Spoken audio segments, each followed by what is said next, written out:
So I can see why, if one were to have a true Satori sudden awakening, that you might not be ready for it. You might be, it might actually be better for it to happen bit by bit. Yeah. However it happens, you'll be grateful for it.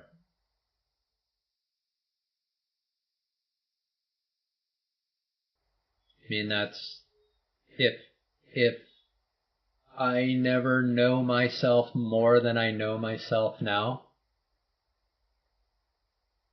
I know I'm in love with what's happening right now. I truly enjoy my life. And that's everything. So is this everything? Am I there? I mean, these are funny questions. I know with 100% conviction that I am is reality, is the one reality.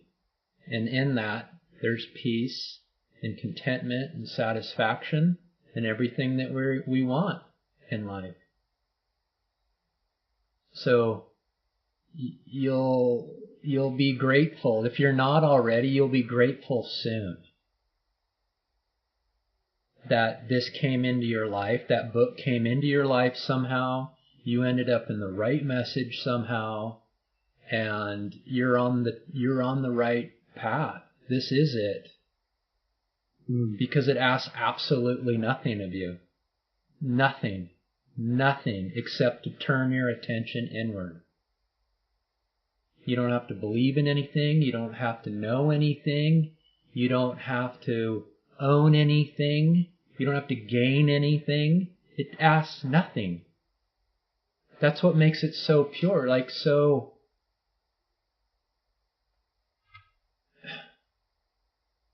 It's prior to simple. It's so simple, the mind says it can't be this. And yet it is this.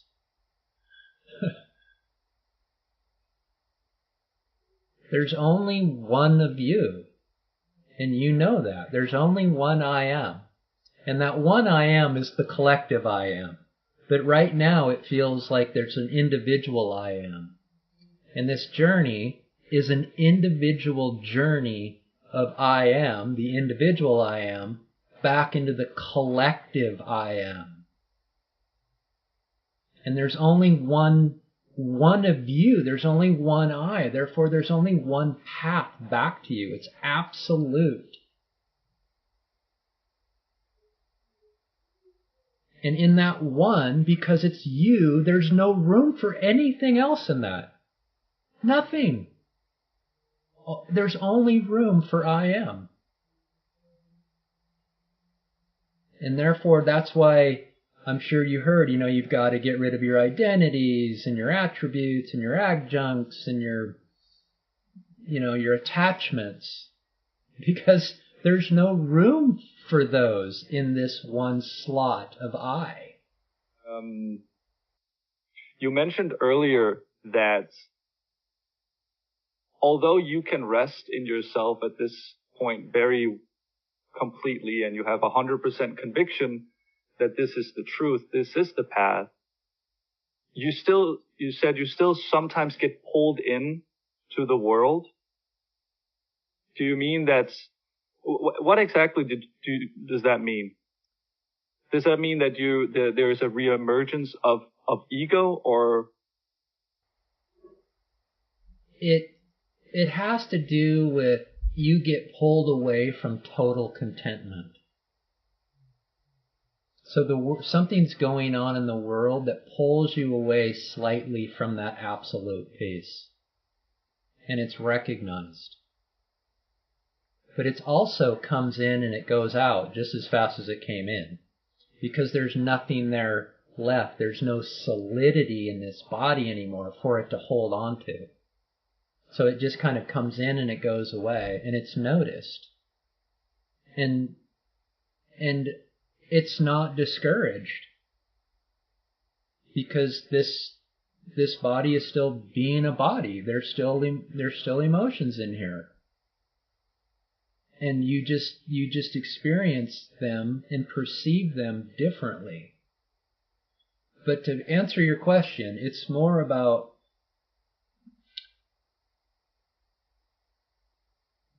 does the world pull you away from your peace anymore?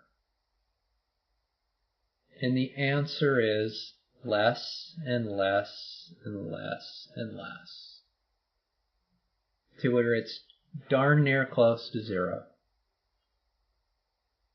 It seems like the closest ones in your life, because you have such deep relationships and connections to them, that if any other is pulling you out of it, it's probably them. It's funny. I heard, it reminds me of a quote by Ram Dass, where it says, if you really think you're enlightened, go spend a week with your family. Yes. Yeah, I mean, the colleagues get brought up a lot. How do I deal with this at work? You don't deal with this at work. You just rest in self, and you will see that from behind, the presence will work its way forward. Because right now you could say the ego is out here doing its thing in the world, and the presence is back here. And this might be the two eyes that you're talking about. Because the ego does have two eyes. It thinks it's this person in the world. And when this message is discussed or consciousness is brought to its attention, it says, yeah, that's back here. But it doesn't have any value. We're out here. This is important. This is, we can talk about this from time to time. But what happens is these literally, they're inverses of one another. It literally comes like this, and this goes way back here. And it's not denied that there was once an experience, a person. Nothing's denied in this message. But with that 100% conviction is another way to say you realize that ego never existed. It was only an imagination. It was just another form of thought that clouded our true nature. But it's not denied that it did appear there at one time. That's the other thing about this message. You never deny anything in your reality, because that's what you're experiencing. You can acknowledge it for what it is. That's healing. That's allowing yourself to drift back and back and back into self. That's what we call, self-knowledge. There's kind of like two pieces of this. There's self-knowledge. It's like a classroom style. It's conceptual knowledge that dissolves false knowledge with truthful knowledge. So it's still conceptual knowledge that's known by your mind, yet it's actually dissolving false knowledge. And we can get really good at understanding this conceptually. It's not until you turn within to where you experience what you've learned. And the turning within, the self-inquiry or the self-investigation, is like the lab part of the classroom piece. You won't truly get or understand what the message is saying until you turn within. And that's where the clarity comes into play.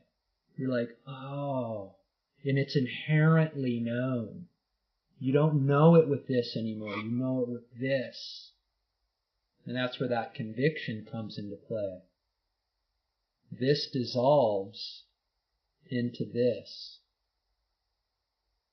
and it's a direct experience of the truth of yourself. So we say here, if you can't know knowledge inherently or directly, you discard it as false. And what that does, you start to say, well, I can read Ramana's book, but do I know when I'm reading this, is the knowledge gained from this mental knowledge, or do I know it inherently? I know it with my mind when I read this book. Therefore, the words and the book and everything, this is false knowledge. It's pointing you to truthful knowledge. That's why books can only take you so far. Videos can only take you so far. They're saying what you're looking for in these books is already contained within you, as I am. Mm-hmm. Can you maybe talk a little bit more about this idea of why does it mean the end of separation? Why does this going back into yourself, why does that come with unity of all things? Why does that lead to the end of separation?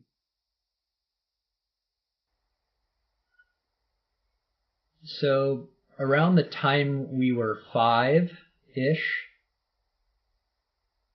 we started listening to our parents and our brothers and sisters, or maybe grandparents, that said, you're a boy, you're cute, you have dimples, and so on. And we turn our attention away from ourselves onto what we think we know what a boy is, what dimples are, and what cute is. And from there onward, we start to build this identity of ego. And ego arises, as it grows, you could say it arises out of self, because everything rises out of self. Okay? The ego, as it rises, becomes fragmented from the whole of itself. And it literally thinks that it is this body and this mind. And a body and a mind is a fragment of the whole. You could say the whole is unity and the fragment is separation. And it runs around this life it thinks it's doing, looking for wholeness, but it's looking in the wrong direction. It's looking out here in the world of other fragmentations, when all it needs to do is turn around and look at its source, and it will feel again the sense of unity. And that's what, in self-inquiry, that's what's happening. You're turning your attention with the fragmented ego back into the wholeness of yourself. So you're turning the separation into the unity. You're sort of following the path back. Yes, it goes back to my earlier comment that there's only one path back home to you, because there's only one of you. Therefore, there can only be one path back to wholeness. And that experience, that non-objective experience of wholeness, is unity. It's the absence of separation. Which means when you peer out into the world is not separate from yourself, because you're experiencing wholeness. The world is nothing other than yourself appearing as the world. But there's no difference between those two. They're not two things. It's the one of yourself appearing as the many. And that experience is contentment and satisfaction. Mm.